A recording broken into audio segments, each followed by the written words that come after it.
Labdien! Mani sauc Andrejs Čevers. Esmu certificēts būvinženieris ar vairāk kā 30 gadu stāžu būvniecībā. Pēdējos 15 gadus nodarbojos ar tehnisko apsakošanu. Pārsvarā tās ir pārbūvējumās ēkas un atjaunojumās ēkas. Reizēm arī privātu māju jaunbūvis. Paralēli nodarbojos ar ēku tehnisko apsakošanu un tehnisko atzinumu sagatavošanu. Mūsu šīs dienas tēma ir vēsturisko būvu tehniskās apsakošanas atzinumu nozīme ēkas atjaunošanā. Teorētisko daļu jums pastāstīs Katrīna. Viņa ir topošais būvinženieris, Tehniskās universitātes students. Labdien, mani sauc Katrīna. Šodien jums īsumā pastāstīšu, kas ir ēkas tehniskās apsakošanas atzinums, kā arī kā to darbu uzdevumu, lai tehniskās apsakošanas atzinums būtu kvalitatīvāks. Tātad sākotnēji tehniskās apsakošanas mērķis ir novērtēt būvs vai tās daļas faktisko tehnisko stāvokli uz būvs apsakošanas brīdī atbilstoši darbu uzdevumam. Teorētiski būvs vai tās daļas vizuālu apskati var veikt jebkura persona, taču, ja tas nebūs certificēts būvspeciālists, tā neskaitīsies kā tehniskās apsakošanas atzinums. Tehnisko apsakošanu veids periodiski būvs eksploatācijas laikā, neretāk kā reizi 10 gados 2. un 3. grupas publiskai un daudzstāvu dzīvojamai ēkai. Tātad 2. grupas ēkas mums ir daudzdzīvokļu dzīvojamās ēkas līdz 6 stāviem. 3. grupas ēkas ir attiecīgi dzīvojamās ēkas ar vairāk kā 6 virzemes stāviem vai vairāk kā 2 pazemes stāviem. Publiskās ēkas un dzīvojamās ēkas, kurās vairāk kā 50% telpas ir publiskās telpas. Tālāk mēs izskatīsim, kā sagatavot precīzu tehnisko darbu uzdevumu, pasūtot tehniskās apsakošanas atzinumu. Kā sagatavot tehniskās apsakošanas uzdevumu, nebūs gluži viena pareiza recepte. Katra māja ir absolūti individuāla un risinājums un pieeja būs attiecīgi sava. Un nevajadzētu krist galējībās ar mēģinājumu sabāzt tehniskās apsakošanas uzdevumā pilnīgi visu. Tā kā mums ir piemērs šeicis nazis. Ikdienā šeicis nazis ir ļoti paraucīgs instruments, kurā ir pieejams praktiski viss, bet ja viņā sāk likt pārāk daudz rīkus, tad tas paliek par ļoti lieku un apgrūtinošu aksesuāru. Attiecīgi ar tehniskās apsakošanas darbu uzdevumu būs tieši tāpat, jo vairāk viņā būs punktu, jo dārgāks viņš būs un jo grūtāks būs izstrādes process. Tālāk tehniskās apsakošanas uzdevumu izstrādā pasūtītājs kopā ar būvinženieri. Pasūtītājs izsaka savus vēlmes, kas viņam ir vajadzīgs, kāda būtu nepieciešamība, un būvinženieris jau attiecīgi pielāgo darbu uzdevumu un kopīgi nonāk pie risinājuma, kāds būtu kopējais darbu uzdevums. Tehniskās apsakošanas pasūtītāja un apsakošanas veicēja tiesības un pienākums nosaka būvnormatīvus, kā ar apsakošanas līgumā, kurā tiek atrunāts, kā tiks veikta tehniskā apsakošana. Paša apsakošanas uzdevuma izveide ir neatņemama tehniskās apsakošanas sastāvdaļa, tā kā bez tās principā nekur tālāk nevar virzīties. Lai izveidotu precīzu tehniskās apsakošanas uzdevumu, sākotnēji ir jānosaka, kāds būtu mērķis. Tad mums uz ekrāna ir redzami vairāki piemēri. Tie var būt gan regulējuma prasības, kas ir attiecīgi likumdošana vismaz reizi 10 gados veikt tehniskā apsakošanu. Tas var būt priekš dalības konkursā, lai varētu piedalīties.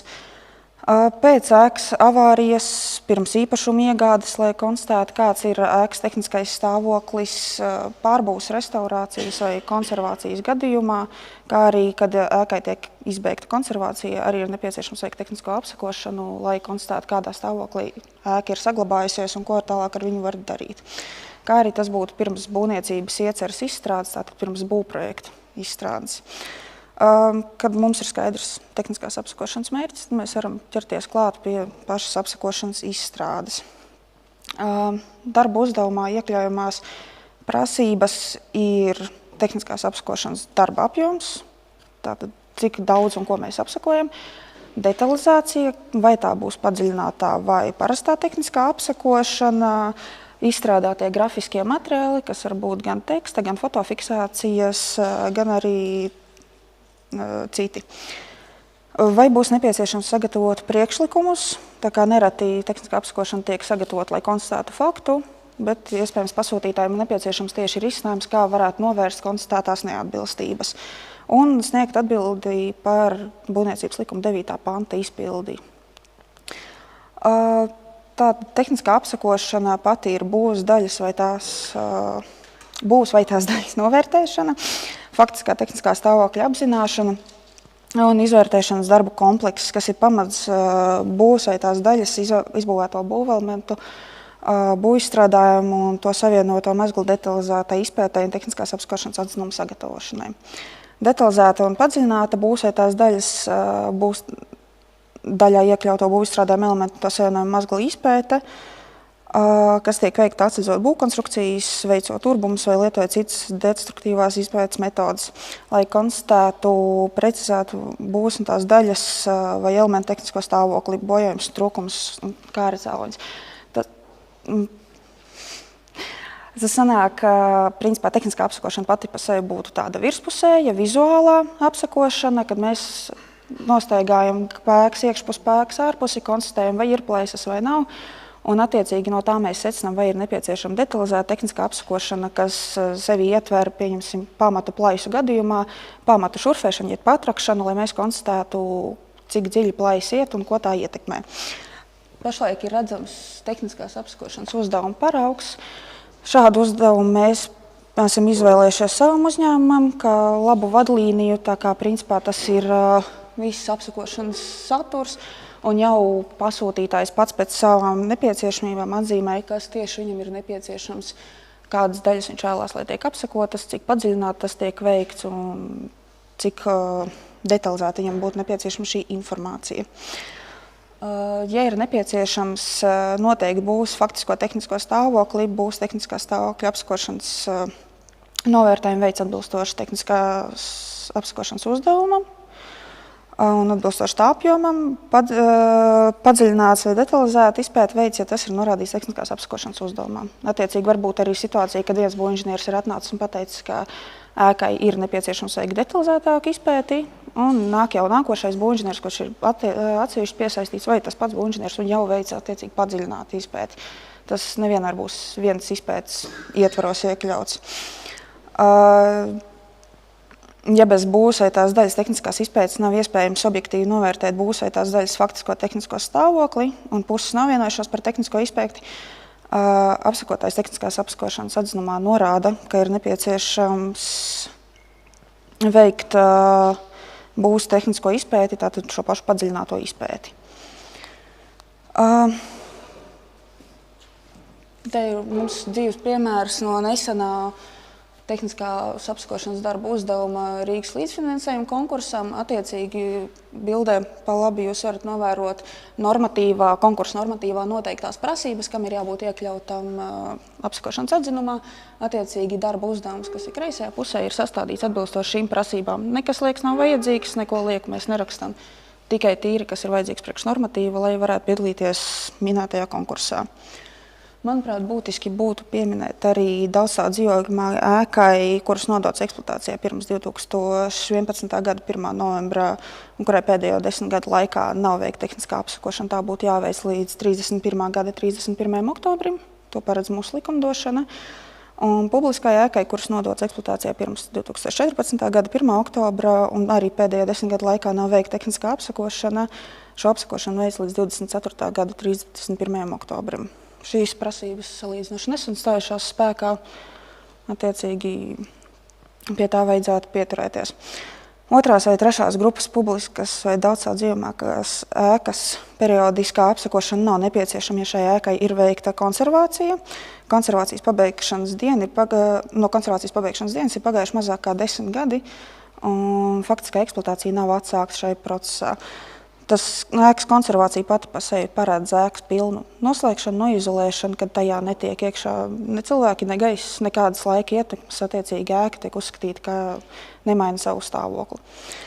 Un tālāk mēs redzam būvniecības informācijas sistēmu. Tā ir sistēma, kurā tiek pievienots tehniskās apsakošanas atzinums. Faktiski sanāk, ja tehniskās apsakošanas atzinums nav ticis pievienots sistēmā, teoretiski viņš neeksistē. Bet attiecīgi būvinženiera tiešais pienākums ir ievietot apsakošanas atzinumu būvniecības sistēmā. Attiecīgi pie projekta izstrādes to pēc tam redzēs gan būvvalde, gan projektētājs, un visas iesaistītās personas varēs būt brīvā piekļuva pie tehniskās apskakošanas atzinuma. No manas puses tas būtu viss. Tālāk būvinženieris. Tā otrā daļa mums apskatīsim būvs daļas, kurām jāpievērš pastiprināta uzmanība. Tur būs kā paraugi. Kā paraugi būs ne tie labākie minēti. Jā. Tātad sāksim ar pamatiem.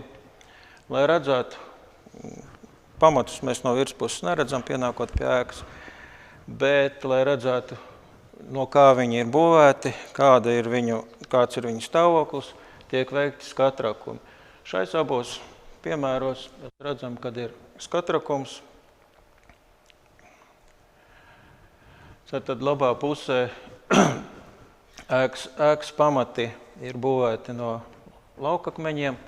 Kreisā pusē mēs redzam, ka ļoti dziļš skatrakums un apakšā ir kaut kādas dūņas. Pirms tālāk pārējām es atkāpšos atpakaļ ēkām, sastopam it sevišķi vēsturiskajām ēkām. Pārsvarā ir lentveida pamati, ir pāļu pamati, tie gan ir retāk, un ir stabveida pamati. Bet vēsturiskām ēkām, it sevišķi Vecrīgā, vēl ir tāda lieta, kad lentveida pamati balstās uz koku pāļiem. Tāpēc, ka visa Vecrīga principā stāv diezgan zemā vietā, grunts nespēja vāja, tāpēc zem lentveida pamatiem ir izbūvēti pāļi. Pāļi pārsvarā ir no ozolkoka, stūros it sevišķi, bet ir izmantoti ar eglis koka pāļi. Tātad nākošais mēs atkal ir skatrakums. Te mēs redzam, kad ir pamati būvēti no dolomīta radzēm. Tas bija pasūtītājs, gribēja vienkārši pārliecināties par pamatu iebūves dziļumu, jo Rīgā viņi ir dažādi. Konkrētajā labā pusē redzamajā fotoattēlā pamatu iebūves dziļums ir 2,20 no pagraba grīdas. Tas ir ļoti dziļi. Par pamatu nespēju vai nevienmērīgu sēšanos varam spriest pēc plaisām, kuras ir novērojams ārsienās, sevišķi pagraba sienās. Kreisā pusē jūs redzat, tur ir plaisa pagraba sienā nesošajā. Plaisa ir diezgan lielu atvērumu, kaut kādi 30 mm, ņemot vērā, kad konkrētās ēkas, abas divas fotogrāfijas ir no tās pašas ēkas. Ēkas nesošo sienu biezums ir 3,5 ķieģeļi, tas ir 3,5 ķieģeļi, tas ir gandrīz 90 centimetri.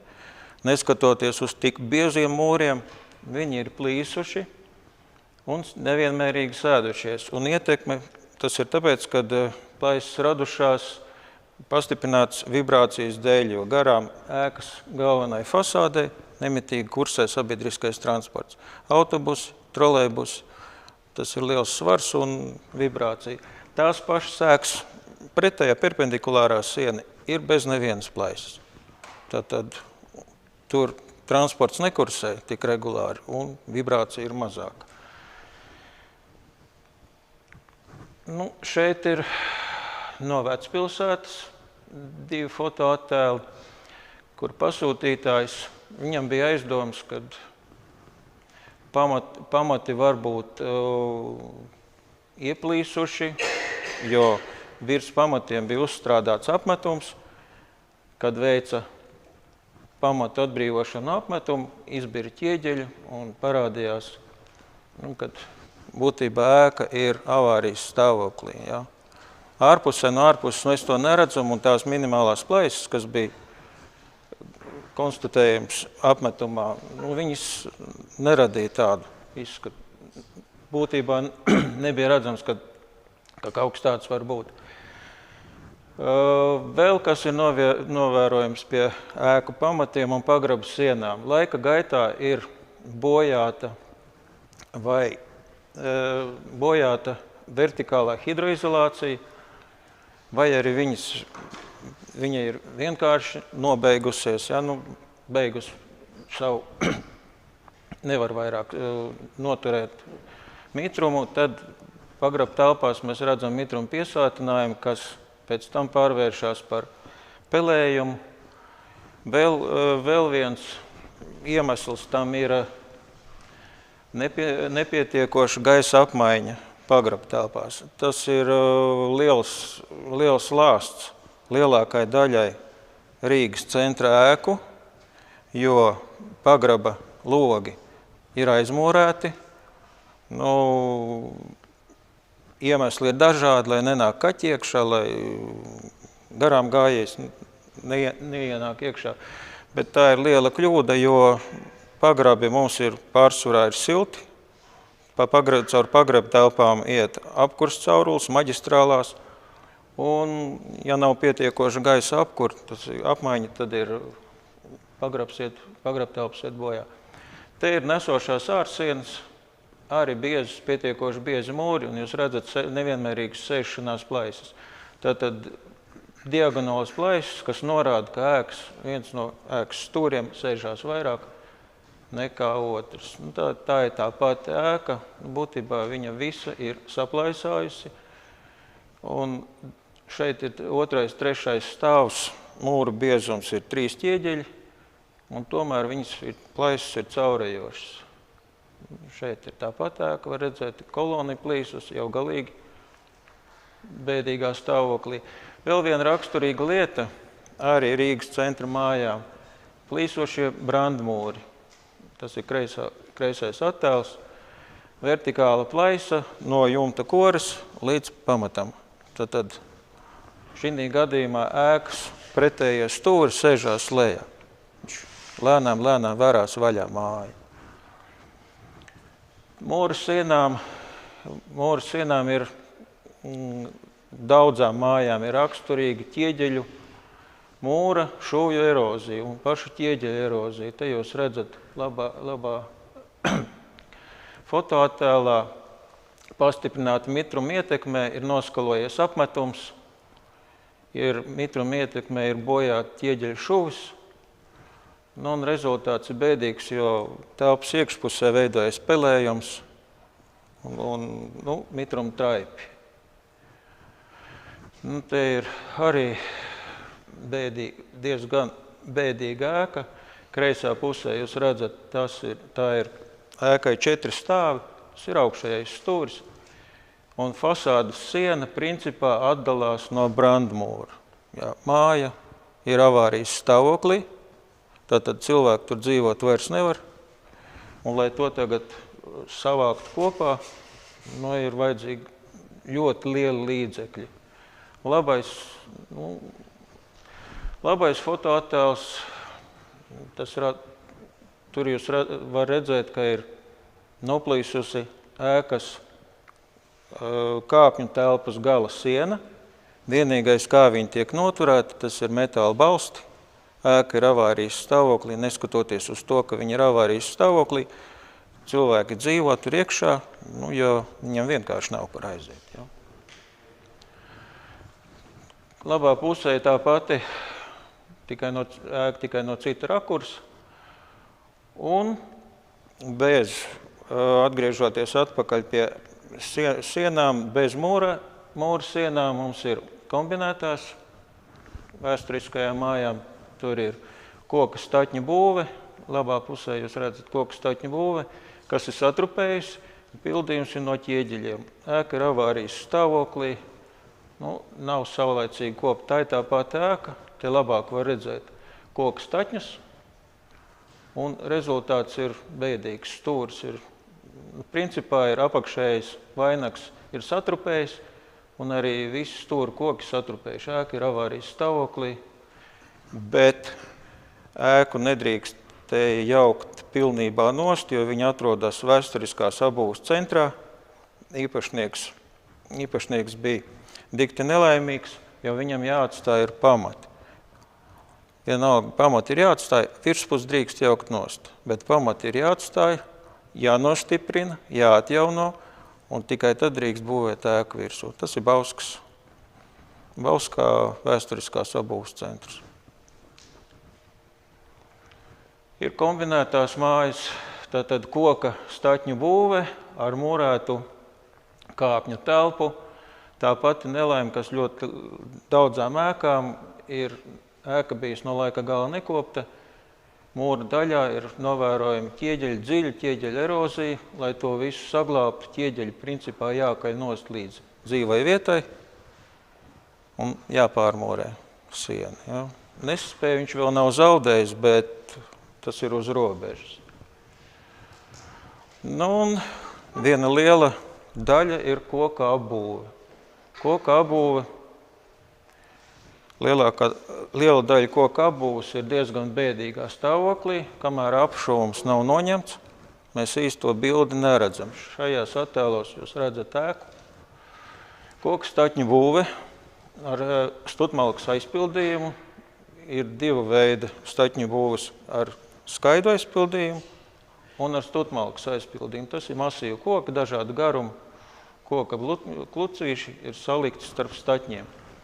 Šī gadījumā pasūtītājiem bija aizdomas, ka viens ēkas stūris sēžās vairāk un tika uztaisīts sienas atvērums, bet šeit jau ir sākts remonts. Vienkārši es viņu sabildēju, lai būtu piemērs, kāda ir liela daļa no staķņu būvēm. Šeit ir tā pati. Nu, principā labajā fotoattēlā tur aiz tā saplākšņa, tur ir kāpņu telpa. Tad principā sienas nav. Ir tikai nosaukums. Ja? Tālāk viena liela konstruktīvs elements, kam jāpievērš uzmanība, tās ir ailu pārsedzes. Ailu pārsedzes vēsturiskajās ēkās ir mūrētas no ķieģeļiem, lielākoties vai no arkveidā, vai ķīļveidā likti ķieģeļi. Kreisā pusē fotoattēlā tur ir arkveida būvēta arkveida pārsedze, bet tā ir nesošā starpsiena, ēkai nesošā starpsiena, un starpsiena ir pamatīgi sēdusies, un pārsedze ir plīsus abās pusēs. Ja tika atstutēta vienkārši, lai varētu veikt tālākos darbus, lai pārsedze neuzkristu darbiniekiem virsū. Labās puses attēlā mēs redzam, kad ir atsevišķās ēkās ir izmantot pārsedzes no metāla, bet ņemot vērā, kad ēkas ir būvētas sen, metālam nav bijusi pretkorozijas apstrāde, pārsedze ir korodējusi, ķieģeļi ir izbiruši, būtībā viņa jau savu ir nokalpojusi, viņa ir jāmaina. Šeit ir divi piemēri. Arī logu pārsedze labā pusē caurujoša plaisa. Viņi turās tikai pati savā starpā būtībā un daļai balstās uz logu rāmji. Labā pusē mēs redzam, tā ir tipiska arkveida duri pārsedze, bet ar nelieliem izdrupumiem, bet pati pārsedze ir vesela un bez plaisām, vienkārši eksploatācijas laikā, tā ir pagrabieji, vienkārši apdozīt ķieģeļi.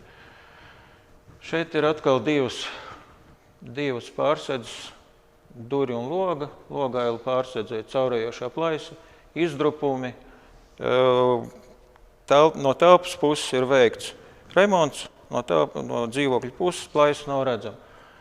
Bet to, ka viņi caurējoši norāda tapetē, tur var redzēt, kad ir līkloču tāda pati plaisa, kā ir ārpusē, tieši tāda pati līnija iet pa tapetēm. Jo tika apsakots arī dzīvoklis aiz šī loga. Labā pusē, tas jau ir avārijas stāvoklis, ir izdrupuši ķieģeļi, gan pārsedzes plaisa, gan sienas stūris ir jau brūk ārā, un būtībā tas jau ir principā pirms avārijas stāvoklis. Avārijas būtu tad, ja viņš būtu sagāzies. Vēsturiskajām ēkām vēl ir karkas elementi, lielākāties gan viņas ir mūrēkas, bet karkas elementi, kolonas un rīģeļi ir izmantoti sēkās, kurām jau sākotnēji apakšējos stāvos ir bijušas izbūvētas komerctelpas, tātad veikali. Šeit var redzēt, droši vien jūs zinat, kur tas atrodas Rīgā, tātad kolonas. Tā ir ārā kolona, var redzēt, kad viņai ir vertikāla plaisa, un plaisā, ja bildē gan nevar tagad tā pieejot tuvāk, var redzēt, kad ir metāla kolona bijusi, un viņa ir apmesta ar cementa jaus apmetumu, bet mitruma ietekmē metāls korodē, un korodējušam metālam ir tendence palielināt savu apjomu, un līdz ar to viņš plēš visu, kas viņam apkārt notiek. Jā. Un te ir plaisa, vertikāla plaisa pa visu kolonu. Metāls ir vēl lietojams, bet apdare jau ir. Te ir tā pati ēka, te var redzēt kreisajā fotoattēlā metāla sija, kurai ir sāk atdalīties apmetums un diezgan nopietna korozija. Labā pusē ir tā pati ēka, un te var redzēt, kad ir metāla kolonas un metāla rīģeļi. Tais laikos, kad tā māja tika būvēta, tas ir 900. Gadu sākums, tad metāla konstrukcijas netika metinātas, bet kniedētas. Pašas metāla konstrukcijas pagrabtelpā ir labas, bet pirmā stāvā fasādes ēkā viņas ir sākušas korodēt. Bez metāla kolonām un rīģeļiem tika izmantots atsevišķās ēkās arī dzelzbetona. Tas bija gan retāk, bet bija izmantots dzelzbetona kolonas un rīģeļi. Te ir vienkārši kolonas apdare ir noņemta nost, un var redzēt, ka tas ir monolīta dzelzbetons. Tātad bez mūra un koka ēkām ir kombinētās, tad koka karkas ēka, kurai aizpildīts starp karkas elementiem ķieģeļa aizpildījums. Labā pusē skaista ēka, viņa gan nav Latvijā, tā ir no Vācijas, bet arī tur es pāris pilsētās darbojos kā veicu tehnisko apsakošanu. Un tur jūs varat redzēt, pa gabalu veranda izskatās tīri vēl ciešama, bet, kad pienāk tuvāk, apakšējais vainags ir satrupējis, un staķņu gali arī ir satrupējuši. Tātad, būtībā veranda ir avārijas stāvoklī, un ja to verandu nesavāc kopā, arī pati ēka lēnām var aiziet bojā. Te ir arī kreisā pusē redzams tipiska staķņa būve ar ķieģeļa aizpildījumu. Tas ir tepat mūsu Vecrīgā. Labā pusē ēka arī staķņa būve ar ķieģeļa aizpildījumu. Tā ēka tika uzbūvēta Vācijā, samontēta Vācijā, pēc tam izjaukta, atvesta uz Latviju un samontēta pa jaunu. Tas bija sen. Tā ir Līgatne. Direktora viesu nams. Ja. Tagad viņš ir atjaunots. Tās bildes ir diezgan vecas. Es tur taisīju tehnisko apsakošanu, bet tagad viņš ir pilnībā atjaunots. Ja kādam ir interesi, varat aizbraukt paskatīties. Tagad viņi ir ideāli, vienkārši skaisti pasakāki. Tātad bez nesošām sienām ir starp sienas, ir pašnesošās sienas katrā ēkā. Tās nenes svaru, bet sadala telpu, norobežā telpu viena no otras. Arī tās mēdz sēsties, ir sēšanās plaisas, bet viņas sēžās reizē ar pārsegumu, jo pašnesošās sienas, principā, viņas balstās uz starpstāvu pārsegumiem.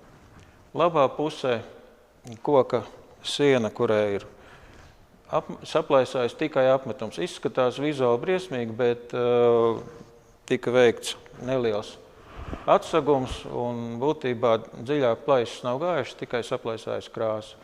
Labā pusē tur gan ir iebūvēts sanmezgls, kur viņš nebija, un līdz ar to mitruma ietekmē ir sākušas trupēt siju gali, sijas nosēdušās un plaisa aizgāja arī pa pašnesošo sienu. Te ir tipisks pašnesošās sienas, koka sienas. Visās lielākā daļā no mūra mājām, vēsturiskajām, starpsienas, ja pašnesošās sienas ir no koka. Sienas biezums svārstās 14 līdz 16 mm, 160 līdz 140 līdz 160 mm. Tātad apsists ir ar režģi un apmetums. Te ir atsakts vaļā, lai redzētu, vai nav sākus trupēt siena. Nākamā lieta, kam jāpievērš īpaša uzmanība, tie ir pagraba un starpstāvu pārsegumi. Vēsturiskajās ēkās pagraba pārsegumi ir lielākoties mūrēti no ķieģeļiem, lēzena arku veidā. Arku gali balstās uz metāla sijām. Tātad šais abos uzņēmumos ir ļoti labi saglabājies pagraba pārsegums, bez izdrupumiem. Metāla sijas ir minimāla korozija, tātad nekas nevēsta par pirmsavārijas stāvokli. Nākošais, te jūs redzat kreisajā attēlā, metāls ir sācis sadalīties. Tas ir tāpēc, ka pagrabā ir silts mitrs, nav gaisa apmaiņas. Metāls ir dziļi korodējis un sāk zaudēt savu nespēju. Uģi, kas tā nu notika? Kaut kas aizgāja, atvainojos. Tā, nākamais. Arkveida pārsegums un virs durvīm zem mūrētās pārsedzes ir koka pārsegums. Lielākā daļa no koka pārsegumiem, arī pastiprināta mitruma ietekmē, ir trupējuši. Tāpēc ir jāpievērš liela uzmanība, ja parasti reizēm balstās uz tā koka pārseguma gala, balstās metāla sija. Un ja pārsegums ir satrupējis, tad sija sāk sēsties. Ir vēsturiskām mājām, nav daudzām, bet ir sastopami arī ribotie betona pārsegumi. Tais laikos tas bija diezgan liels retums. Bet tāpatās kā metāla sijām, mitrums ir iedarbojies uz armatūru. Tātad jūs varat redzēt, ja, ir bijis betona aizsargslānis, mitrums caur betona aizsargslāni ir bojājis armatūru, tā ir mainījis savu apjomu un betons ir nodrupis. Tad, lai pasargātu no tālāka sadrupuma, jāveic ir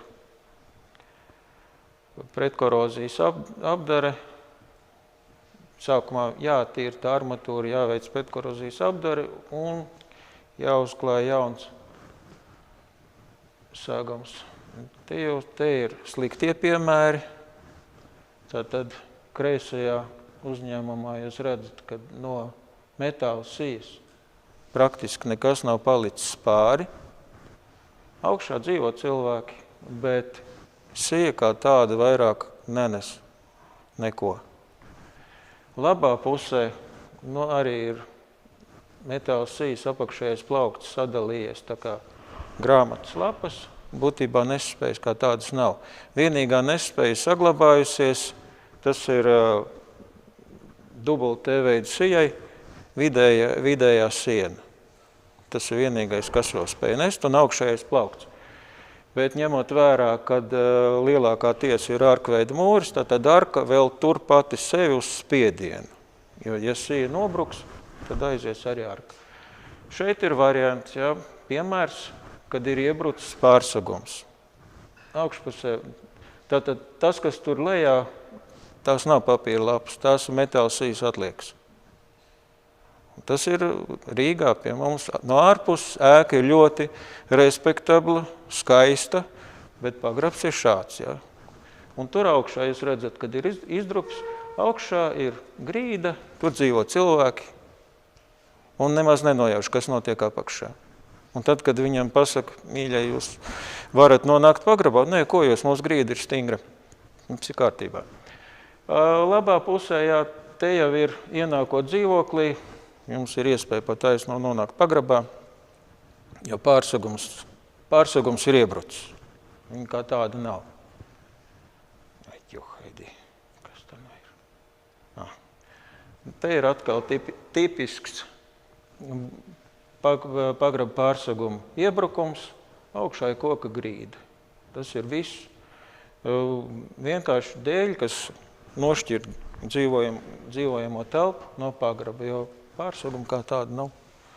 Un tas ir tikai tāpēc, ka pagrabs lielākoties nav veidināts, logi ir cieti, nitrums ir liels, un tad vēl daudzos pagrabos ir gruntsūdeņi diezgan augsti.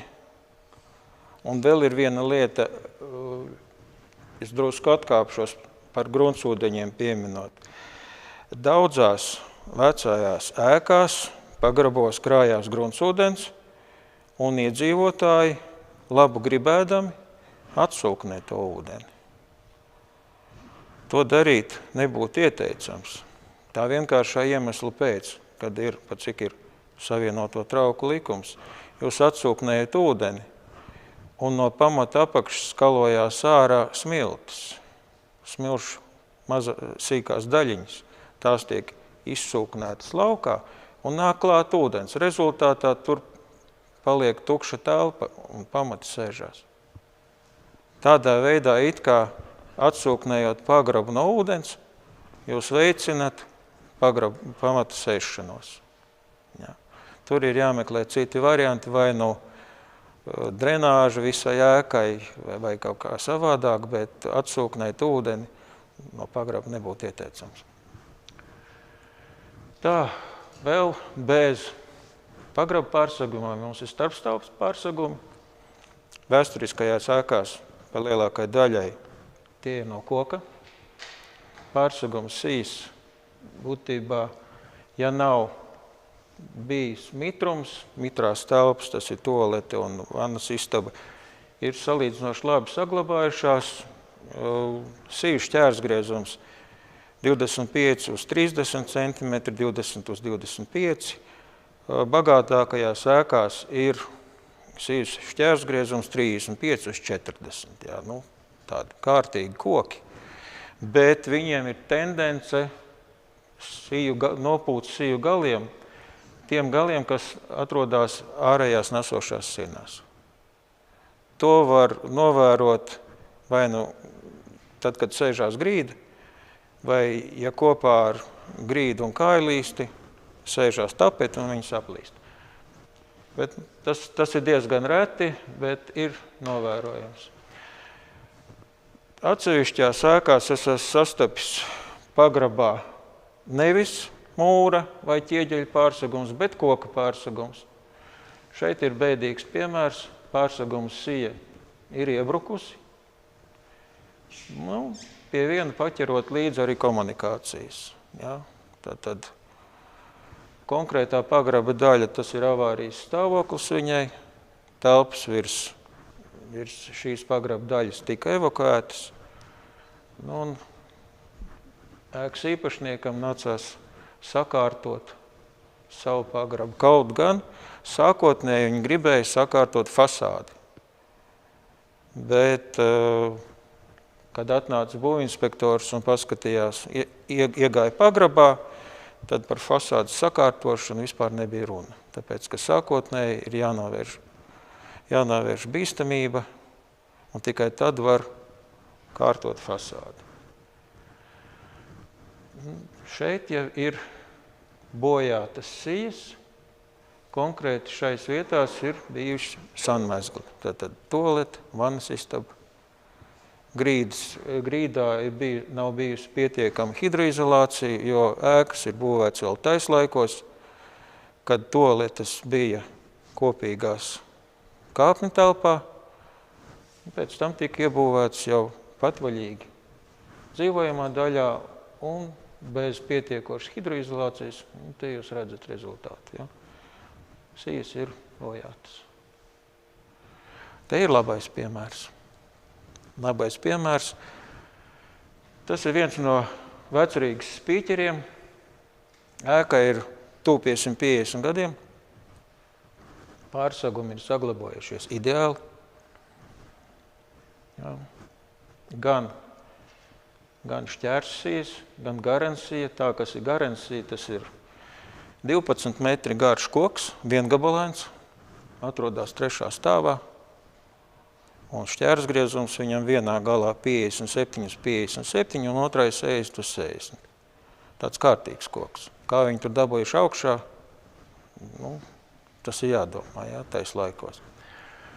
Un tas ir labais piemērs, ka pie labas apkopes, pie pietiekoši labas gaisa apmaiņas ir saglabājušās nesošās konstrukcijas ideālā stāvoklī, grīda ideālā stāvoklī, kaut gan sākotnēji tā bija vienkārši noliktava. Ja? Bet viņi ir sakopti un saglabāti. Vēl atgriežoties pie mūra ēkām, šitām te kāpņu telpas pārsegumi Bēniņu daļā tika mūrēti arī no ķieģeļiem arku veidā. Tas ir praktiski viss kāpņu telpas vēsturiskajās mūra ēkās. Tātad nākošais, kam jāpievērš uzmanība, tā ir jumta konstrukcija. Tie ir jumta krēsli, kopturi, atgāžņi. Tātad, ja jumta segums ir labā stāvoklī, tātad jumta nesošās konstrukcijas būs saglabājušās pietiekoši labi. Ir reti izņēmumi, tiek uzskatīts, ka agrāk meistari, vecie meistari bija labi savā umata pratēji. Te var kreisajā pusē jūs redzat uzņēmumu bildi, kurā ir redzams, kad kļūdās arī vecie meistari. Tad savienojuma vietā augšējais kopturs ir sēdies. Tad konkrētai ēkai tika izmantoti bijušās muižas jumta materiāli, bet tas nemazina kļūdu, ko ir pieļaujuši vecie meistari. Ja? Bojājumi nesošajās konstrukcijās. Visur tur, kur tiek cauri ūdens, tur sāk trupēt jumta, gan jumta klājas, tas ir dēļu latojums, klājums, gan arī nesošās konstrukcijas. Labajā pusē var redzēt, kā ir satrupējusi spāres savienojums ar saišķi. Kreisā pusē, labā pusē, tur cilvēki ir centušies caurums jumtā, aizpūsta putām. Putas un koks, tās ir nesavienojams lietas. Tad tādā vietā krāsies vēl lielāks mitruma daudzums un koks aizies bojā vēl ātrāk. Jumta klājas, lielākā daļa vēsturisko ēku ir bijusi klāta ar skārdu. Tātad jumta klājas ir vai blīvais dēļu klājums, vai ir retinātais dēļu klājums. Zem jumta skārda nevar likt latojumu, tā kā tas ir domāts kārniņu jumtiem. Ja? Par jumta sēgumu mums ir tam arī jāpievērš uzmanība. Vēsturiskajām ēkām ir māla kārniņu jumti, tie var būt glazētie, tie var būt vienkāršie, retāk sastopami slāneklis, dabīgais šīfers. Tas ir ilgmūžīgs. Ja kārniņam ir vidēji līdz 100 gadiem, tad šīfers pie labas apkopes līdz 150 gadiem var izturēt. Rīgā mums ir ēkas, kurām vēl ir saglabājušies šīferi jumti, bet tas ir dārgs jumts. Un lielākā daļa ir skārda segums. Ja.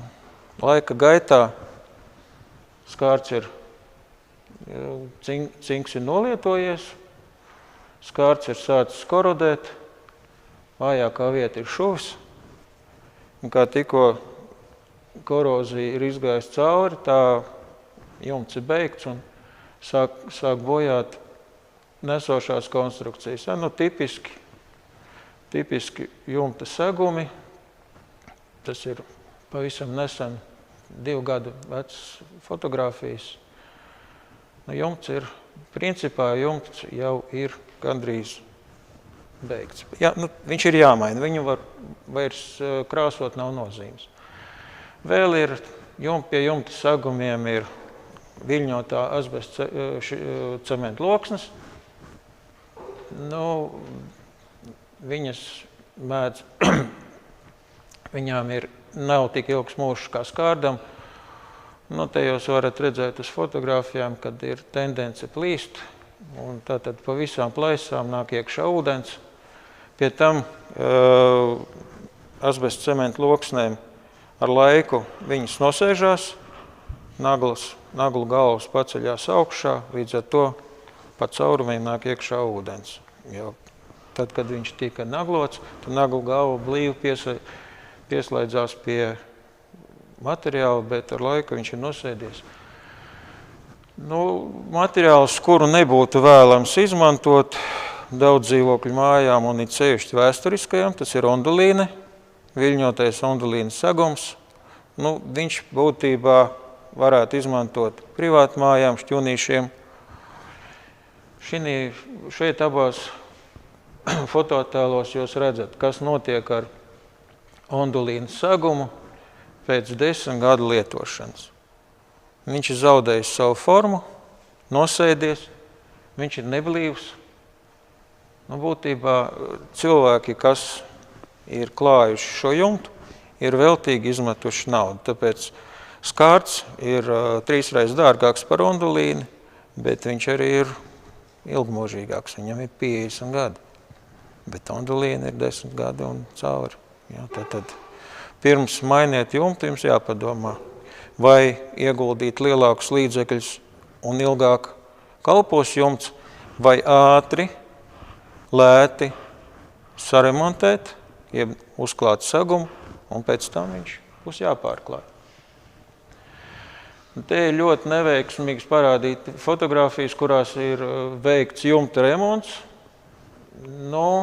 Vai tas ir pareizi darīts, to lai spriež jumiķi, bet šeit jūs redzat, kā skārdam ir pilnībā noskalots cinks, un tur tālāk uz spārns ir norūlēts būtībā uz veco skārda segumu, ir uzklāts virsū bitumena ruļļa materiāls.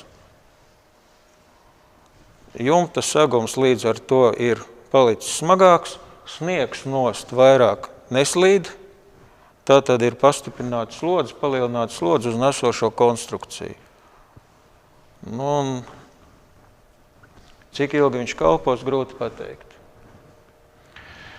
Tālāk vēl ir tāda lieta, kas ir gan dekoratīva, gan tīri praktiski izmantojama balkoni. Labi kopts balkons, klīta fasāde, bet nav daudz tādu skaistu balkonu. Pagalma pusē ir sevišķi, šeit jūs redzat piekārtie balkoni, gan vienā, gan otrā uzņēmuma bildē ir redzams, kad balkonam plātne ir sākusi drupt, kreisā pusē tur ir mitruma caursūkšanās. Uz balkoniem vienmēr krājās nevajadzīgas lietas, tiek salikts balkons, lielākoties tiek izmantots kā noliktava, līdz ar to ir palielināta mitrums daudzums, sakrājās sniegs, un tas viss nonāk nesošajā plātnē. Un parasta metāla rāmī, kas ir ierāmē balkonu nesošo plātni. Protams, ir korozija, un pēc kāda laika balkons paliek nelietojams. Jā. Nebūtu vēlams uz viņu kāpt, jo tā var būt pēdējā reize, kad jūs uzkāpjat uz balkonu. Un šais foto uzņēmumos ir redzams, kad ir korozija nesošajās sijās, metālā, dziļa korozija un arī sāk drupt jau pati nesošā plātne. Te ir līdzīgs variants. Labajā pusē tur var labi redzēt, ka ir horizontāla plaisa, tātad balkona nesošā betona plātne dalās uz pusēm. Ja? Viņa zaudējas savu nespēju, un viņi ir bīstami ne tikai iedzīvotājiem, kas izdomās tur uzkaut, bet arī apkārtējiem. Viņš var uzkrist, jebkurā mirklī var nokrist zemē garām gājējiem uz galvas.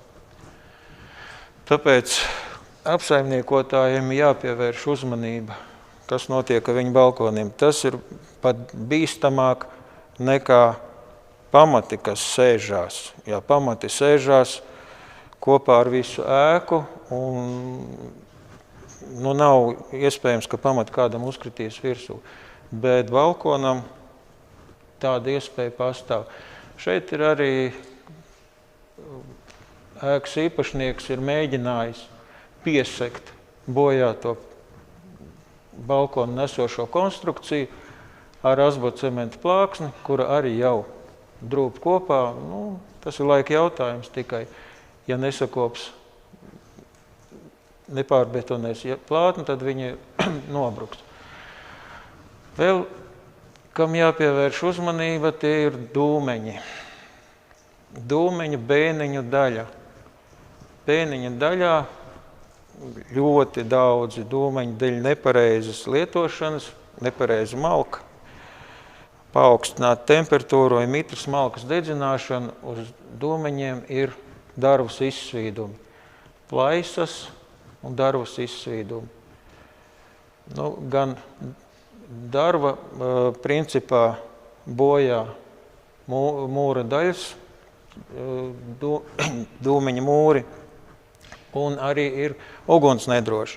Jo, ja pie lielākas temperatūras var aizdegties gan sodrēja, gan darva, kas atrodas uz skursteņa iekšējām sienām, un caur plaisām liesma var nonākt arī uz ārsienas un aizdegties darvas izsvīdumi. Dūmeņa izvadi. Ja? Šais fotogrāfijās var redzēt, kad pie mūrējot dūmeni, mūrnieks ir gribējis atvieglot skursteņa slauķa darbu un iemūrējis viņam pakāpienus starp ķieģeļu šuvēm. Rezultāts ir bēdīgs. Pakāpieni ir sarūsējuši un saplēsuši ķieģeļu šuvis. Ja? Būtībā tas ķieģelis labajā pusē var redzēt fotogrāfijā, viņš ir saliecies, un pēc kāda laika iespējams, kad arī nokritīs. Ja? Tā kā labu gribot, ir iznācis bēdīgi. Vēl ir dūmeņiem tendence izdrupt augšējai malai. Tas ir ļoti nekopts skurstenis, jūs redzat tur labā pusē, kad ir ķieģeļi nobiruši par laimi uz jumta saguma, nevis dūmvados. Ja iekrīt dūmvadā, tad principā dūmvads nav lietojams. Te ir ļoti dziļa ķieģeļu mūra erozija, izdrupusi ķieģeļu augšējā mala ir izdrupusi. Būtībā dūmens ir avārijas stāvoklī. Šeit labā pusē tas pats. Kreisā pusē, labā pusē dūmens, kas ir mūrēts no tam neparedzētiem ķieģeļiem. Tie ir silikāti ķieģeļi, kas nav domāti dūmenim, jo viņi ir poraini, viņi uzsūc lielu mitrumu daudzumu. Sienās viņš ir der, bet ķieģelī tas ir dūmenī neder, tāpēc, kad pie palielināta mitruma uzsūkšanas pēc tam iedarbojoties salam, viņš tiek saplēsts. Tas ir rezultāts. Sala un mitruma iedarbības rezultāts. Šeit tieši tas pats, te vēl briesmīgāk. Ja? Kreisā pusē ir dūmens, labā pusē ventilācijas izvadi. Un arī mūrēt no silikāta ķieģeļiem. Tad viņš ir nelietojams. Tas viss ir jāpārmūrē ne tikai tā daļa, kas ir virs jumta, bet jāpārmūrē arī daļa no bēniņos esošā dūmeņa. Tā, plaisas un to veidi. Šeit ir jūsu uzmanībai dziļas caurējošas plaisas. Tika veikts plaisu atvērums, nokalt sākotnēji, kad tika pieaicināta apsakošanas speciālists, tās plaisas bija tikai uz apmetumu, bet apmetums bija atslāņojies no pamatnes, un pasūtītājiem bija aizdoms, ka tā plaisa nav tik vienkārši, kā viņi tur izskatās. Tika veikts atsagums, un plaisas atvērums ir 35–40 mm. Tā ir ļoti bīstama plaisa. Tad ēka ar tādām plaisām ēkas sienas jau ir stipri vājinātas. Te ir tā pati ēka, pārsedze labā pusē, caurējoša plaisa. Kreisā pusē jau sāk drupt ārā ķieģeļi. Ja. Kamēr nebija atkalts apmetums, likās, ka tā plaisa nav tik briesmīga. Šeit ir arī diagonālas plaisas, ēkas augšējais stūris, kreisajā foto. Tur ir redzams diagonālas plaisas, tātad ēka sēžās pa kreisi, tur tas stūris stāv uz vietas, un ēka aiziet pa kreisi, plaisas ir caurējošas, iziet līdz dzīvoklī, un augšējā daļa aiziet bēniņos. Labajā foto var redzēt tādu pašu diagonālu plaisu, tā ir tā pati ēka, tikai cits spārns. Tur var redzēt perpendikulāri ir liktas plaisu markas, ir veikta plaisu monitorings, bet apsakojot ēku, monitoringa žurnāls netika iedots un nevarēja pateikt, vai tā plaisa ir stabila vai viņa ir kustīga. Te ir vēl viens paraugs, tie ir primitīvi, cilvēki paši izgatavoja primitīvu plaisu lineālu, lai novērotu plaisas kustības. Tad vienkārši skolnieku lineāls, bet savu funkciju viņš pilda. Rūpnieciski ražoti plaisu lineāli, kuros mēs nostiprinot uz plaisas, šeit var redzēt, kā viņš jānostiprina, mēs varam novērot plaisas dinamiku. Visā gada garumā, kāda ir plaisas dinamika, un ir jāatzīmē monitoringa žurnālā katru reizi, kad tiek apsakota plaisa, vai viņa ir bijusi nekustīga, vai ir gājusi uz plusu vai uz mīnusu. Veicot monitoringu, pirmā mēnesī būtu jāpārbauda plaisu kustības rezultāts, monitoringa rezultāts reizi nedēļā. Un tad ar katru mēnesi tad ir divreiz nedēļā, un uz gada beigām pietiek ar 2 reizēm mēnesī. Un dati jāieraksta žurnālā. Tad varēs redzēt, vai viņi kustās vai nekustās, ja kustās, tad pa cik, jo praksē ir bijis arī tā, kad atkarībā no gada laika plaisa vai nu pavērusies, un finālā sākums ir bijis, ka plaisa nav pavērusies, tad kaut kur gada vidū viņi ir pavērusies par 1,5 mm, gada beigās viņi ir atkal sakļāvusies. Tad tas ir tikai grunts kustība. Ja, tā nav sēšanās, bet tā ir grunts kustība. Man tas būtu pagaidām viss. Ja ir kādi jautājumi, lūdzu.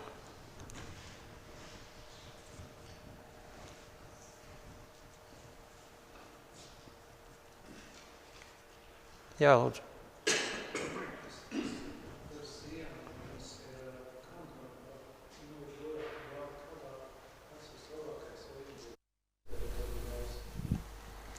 Kas iebojāts? Es atvainojos. Koksī. Jā.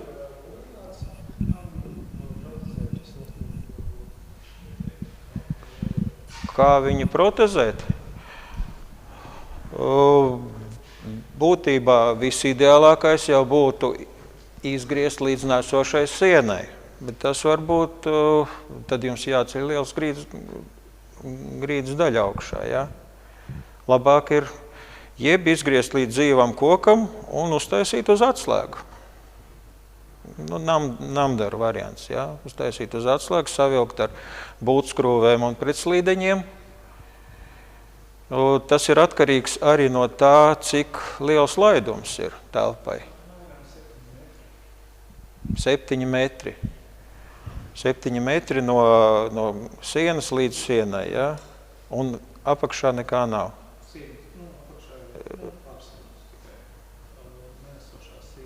Nenesošās sienas. Nu tad šī variantā un tikai viena sija.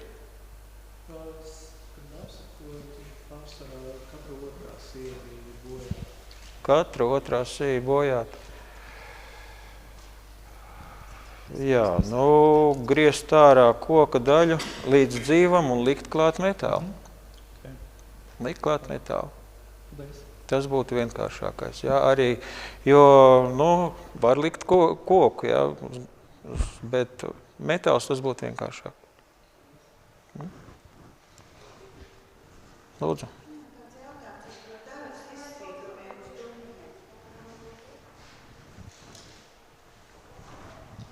Jā. Tāds jautājums par darbas izsvīdumiem uz dūmeņiem. Mums ir tātad 2 stāvu ēka. Un pie bēniņiem ir tāds, visa siena ir tāda, tā kā izsvīdumi parādās, tā kā tāda trupe un apmetums tāds birstošs. Un kā ar to vispār cīnīties? Vai tur viss tas dūmenis ir jāņem? Jāpārmūrē dūmenis. Visa daļa jāņem nost, jā? Jā.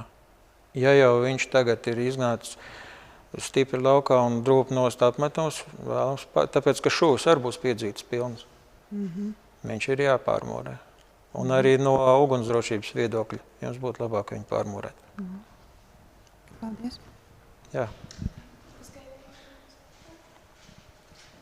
Tā jau ir. Katrīna laikam minēja pirmā daļā, ka tie tehniskie apsekojumi būtu jāievada tajā būvniecības informācijas sistēmā. Viņi ir obligāti jāievada. Jā. Un te triks tāds, ka mēs uztaisījām pirms 3 gadiem tehnisko apsekojumu, un tas inženieris neprata to visu sistēmu un atstāja mums viņu papīrā. Kā mēs to tagad varam, tā informācija ir uz papīra, viņa nav ievadīta tajā visā. Tā, viņu var, man liekas, ka viņu var, kā tur bija, Katrīna? Tātad tehniskās atsakošanas atzinums, ja ir ticis izstrādāts pirms 3 gadiem un toreiz nav varēts viņu ievietot, pašlaik pie būvniecības ieceres viņu var ievietot kā dokumentu, kad jūs sniedzat iekšā, vai arī jāzvanā pašam būvinženierim, kas viņu ir izstrādājis, vai lai viņš palūdz kādam palīdzību. Jā, tāpēc, ka saskaņā ar likumdošanu viņai būtu obligāti jābūt ievadītai.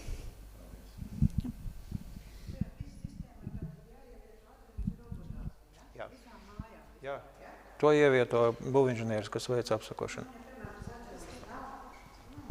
Patreiz nav nekas izstrādāts, tad mēs tā kā pārkāpjam likumu. Mums ir biedrība, mēs apsaimniekojam 4 dzīvokļi, nelielu namiņu.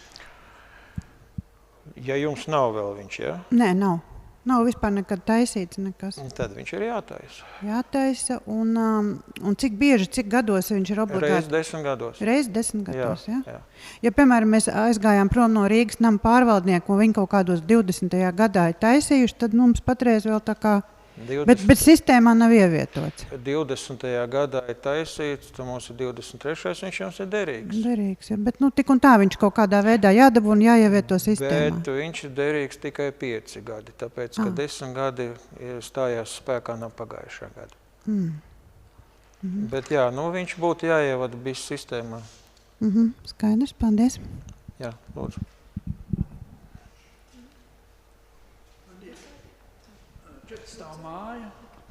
Stāv māja, dūmens. Jā.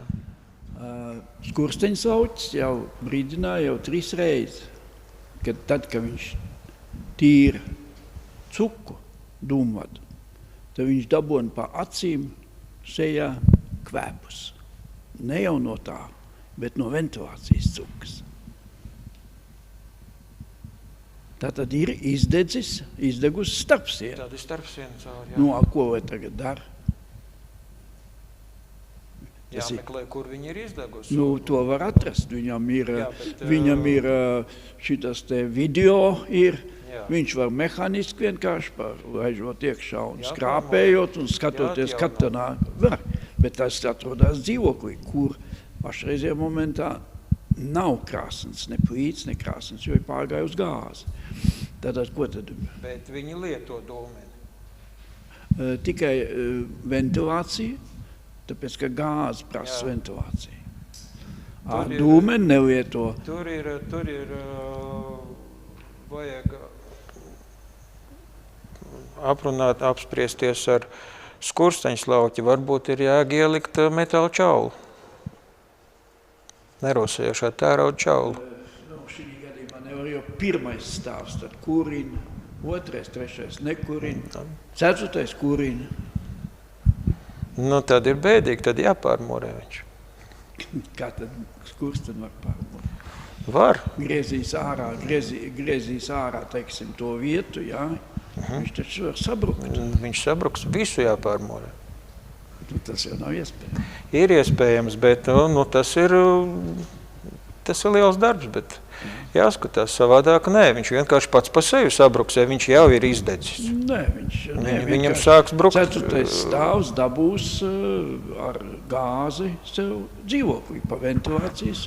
Nu, tā tad aizies pa pieskaru. Viņš, Gāze jāliek čaulā, jā. nē, Tā šī nevar. gadījumā gāzi viss ir izvest pa fasādu. Tur tas skaidrs. Jo tur, kur plīts un krāsnes, tur nevar gāzes katru likt. Un pielika pie fasādes sienas, iekšpusē, virtuvē un, Nu, jā, un tie tieši tiek pa taisnā fasādu. ārā. Nē, nu, tur tikai jāpārmūrē, tur neko citu nevar darīt. Nav tāda varianta, lai varētu ielaist trūķīti un viņš aizlāpa starpsienu. Nu, principā, ja būtu virsma, nebūtu ar sodrējiem un darbu un viss, kāpēc nē? Viņš redz savā aparātā, Nu jā. acī, un viņš tur varētu, teiksim, ir šķidrais cements un vēl visādas vielas, kas varētu. Šķidrais cements, nē. Hidrocements. Viņš neturēs karstumu. Karstumu neturēs. Karstumu tur māls, šamots. Tad citu variantu nav. Paldies. Lūdzu. Vēl ir jautājumi? Jā, lūdzu. Pie apsakošanas, teiksim, konstrukcijām, tā kā jūs stāstījāt aiļu, logu aiļu, durvju aiļu, tie pārsagumi, kuri koka, reizēm viņi nav nosakām, vai pie apsakošanas jūs veidzat padziļināt Ja viņi ir skatīšanos, vai tā ir koka, parastā tehniskā apsakošana, vai tad ir jāveic kaut kā, vai atšķirās viņas, vai tā ir padziļinātā, vai jau restaurācijas, kā sadalās šīs tie apsakošanas un padziļinātā apsakošana ir tad, ja ir nepieciešams atsegums. Tātad, lai noteiktu jūsu gadījumā, vai tā koku pārsedz ir vesela vai ne, tad jāveic ir atsegums, lai redzētu, kas tur apakšā, vai no zem apmetuma, vai no ārsienas puses. Tā būs padziļināta apsakošana. Un starp stāviem, piemēram, labi, mēs apsakojam mājas koplietošanas telpas, bet dzīvokļu īpašumos veiktās apsakošanas, ja nekad nav taisījuši dzīvokļu īpašnieki remontu. Jā, dzīvokļus ar viņi tiek apsakoti. Vienkārši tas ir jāatrunā darba uzdevumā, ka tiek apsakots vai nu visi dzīvokļi, vai konkrēti dzīvokļu numuri tiek minēti, kas tiek apsakots tajā dzīvoklī, vai viss, vai grīdas, sienas, vai tikai konkrēti grīdas. Ja mēs pieņemam, ka māja celta, teiksim, 1800. gadā, vai tas nosacījums, nav laikam obligāts, jā? Ja tehniskajā apsakošanas aktā, periodikā pa 10 gadiem tomēr ir jābūt kaut kam šādam iekļautam. Nē, ja viņš līdz šim nav bijis apsakotā māja? Nē. Nē, Nav nu bijusi tad jūs apsakošana. jau varat pieteikt tagad apsakošanu, un tas laika posms sāks skaitīties no tā brīža, kad jūs saņemsiet apsakošanas atzinumu. Tas, kas tur bijis iepriekš, tas jau neatiecās patreiz. Tas būs nākamais. Protams, slikti, ka viņi nav apsakota, bet... Paldies. Jā. Jūs teicāt, ka vēsturiskām ēkām varētu būt hidroizolācija. Vertikālā hidroizolācija, jā, bieži vien ir bojāta vai nolietojusies. Vai vispār viņa bija kā tāda? Jā. Visām? Lielākai daļai viņa ir bijusi, bet, redziet, viņa bija gan, varēja būt vienkārši kā apmetuma kārta. Jā. Un tā ir nolietojusies. Vai arī labākā gadījumā tas bija vai no bitumens uzsmērēts, vai pape zem apmetuma. 13. gadsimts. Nē, nu tad tānīgā laikā varēja arī nebūt. Ja tik veca, tad varēja arī nebūt. Ir tā, ka jūtams ir tieši tā kā jūsu bildē, tāds tā kā pelējums nāk iekšā, pagrabs ir sauss, nekāda gruntsūdeņa nav, bet krājās uz tās sienas kaut kādi tādi. Pēlējums, pulverveidīgs, kaut kas tāds. Pulverveidīgs? Jā. Tas ir sāļu karbonizācija, jā, tā rodās mitruma ietekmē. Kaut kas nāk caur sēdi, jā. Tas tehniskais apsakotājs teica, ka mums vajagot tomēr vertikālo izolāciju. Noteikti, jo, ja pulverveidi, tā ir sāļu kristalizācija, kas nāk, teiksim, java un visus kopā viņš mitruma ietekmē veido tāds kristāls. Paldies. Viņus labāk ar rokām neaiztikt. Viņš ir diezgan kodīgs, tas materiāls. Tā, lūdzu vēl.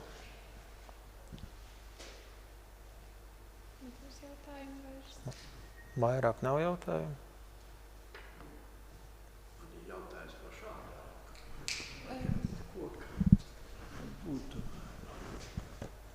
Būs tas jautājums šodien izskatīts. 1906. gads. Apakšā ķieģels, pagrabs. Jā. Pagrabs. Bet 70. gados iedeva kā dzīvoklis. Pagrabā dzīvoklis. Bija tāda. Nekas dzīvoklis. Bet brandmūras ir pusotru ķieģeli, saules cauri, un šitie dēļi, viņi ir atjaunot 75. gadā, bet arī termografija bija, tur viss ir ķirša brūns. Nu jā. Tātad jautājums, cik biezi likt vati un kā tiem dēļiem spundēt, nespundēt vai kā vai šādi, jo mainīt fasādi nedrīkst. Fasādi mainīt nedrīkst, tā ir vēsturiskā būve. Nevar. Cik biezu vati likt, to jums varēs pateikt energoauditors. Jums ir ēkai jāveic energoaudits. Tad energoauditors pateiks, cik biezu vati likt, kādas markas vati, lai jūs iegūtu, lai atbilstu energoefektivitātei. Jā. Plus mīnus tie būs 150 mm. Bet jūsu variantā, ja jūs piekritīsiet tādai lietai un siltināsiet 150 mm vati, būtu silti ieteicams logus iznest fasādē, vatē iekšā. Jo, ja jūs tagad uzliksiet 150 mm vati plus spundētais dēlis, jums būs šaujamlūkas logu vietā, ja jums būs tumšs. Bet ja jūs logus iznesīsiet vatē, pirmkārt nebūs augstumtilts. Tas ir plusā. Un jums būs vairāk gaismas istabā un lielāks palodzes. Logi samērā lieli, griezti ir augsti. Jā, bet jebkurā gadienā. Jā, tas iespējams. Logi jau ir nomainīti. Plasmas jau uzlikt, jau visai mājā. Iedzīvotāji jau uzlikt. Bet viņu var gadīties, ka jums viņus liks pārlikt uz koku logiem. Viņi toreiz, kad lika, man liekas, ka nebija tas makrofleks. Viņu lika... Tas bija kuros gados? Pakojumu 70. Nu, tad jums liks energoauditors. Jā. 70%, kad viņš liks koku logus ievietot. Koku pakešu logus.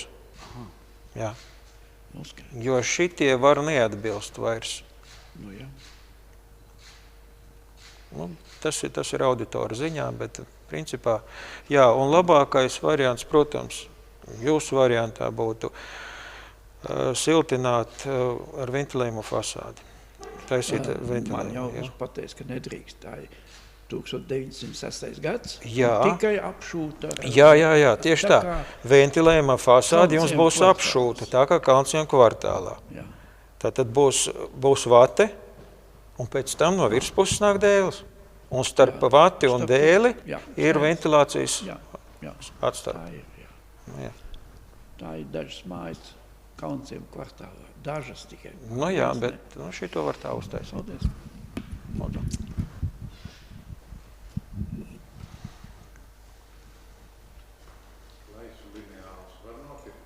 Jā. Nē, depo nē. Kā viņš saucās? Geostar. Geostar. Jā, Geostar ir tāda. Paldies. Viņas var nopirkt, tur jāpaskatās. Tas ir viens no, kas piedāvā ielieciet Googlī plaisu lineāli. Jums parādīs veselu lērumu ar dažādām cenām, dažādas sarežģītības pakāpes. Bet Geostars bija, tur varēja nopirkt.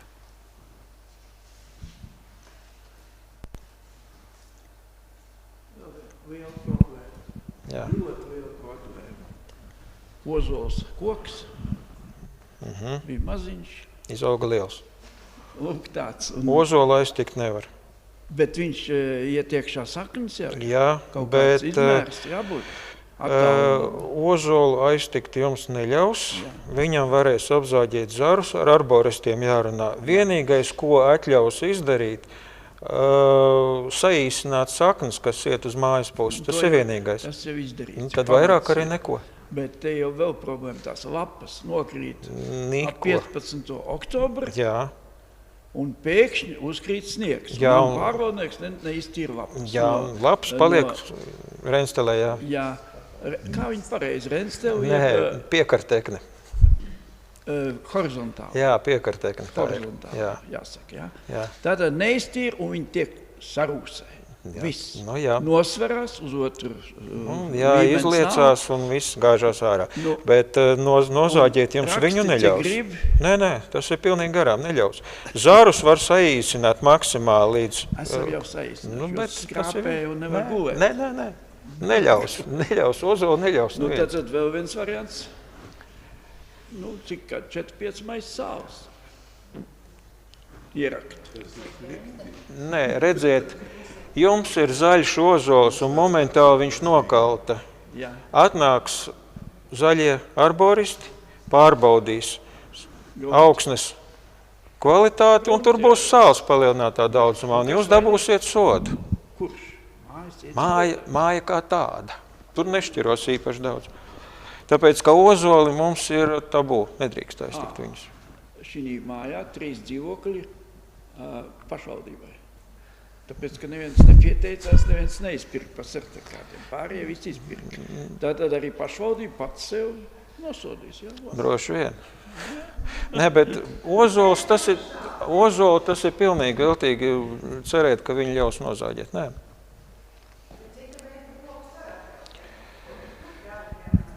Kļavu, tur skatīsies, cik viņa tuvu, cik viņa bīstama mājai. Kļava ir savādāk, atkarībā no diametra.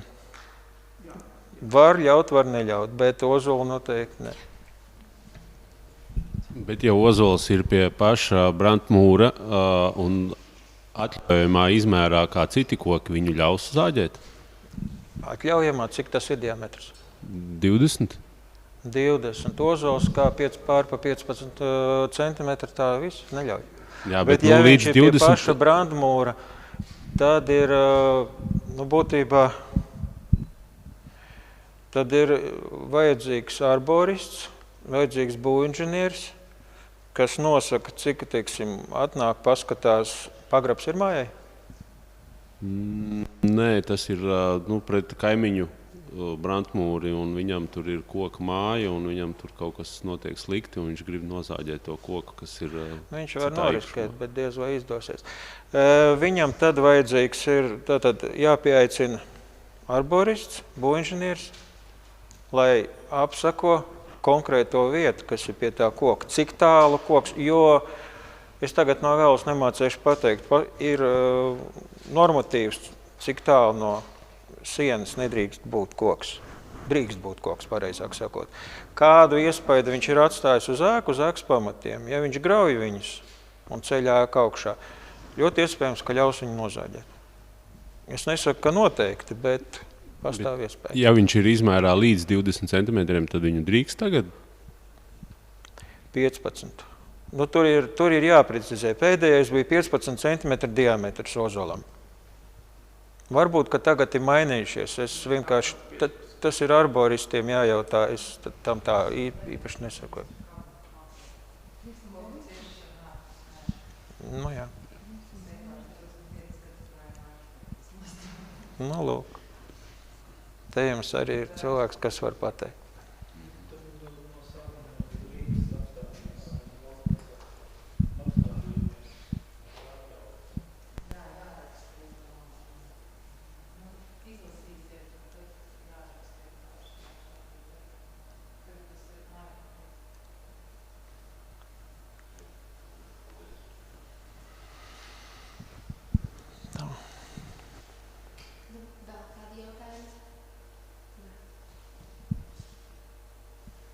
Nav jautājumu. Tad jāsaka paldies.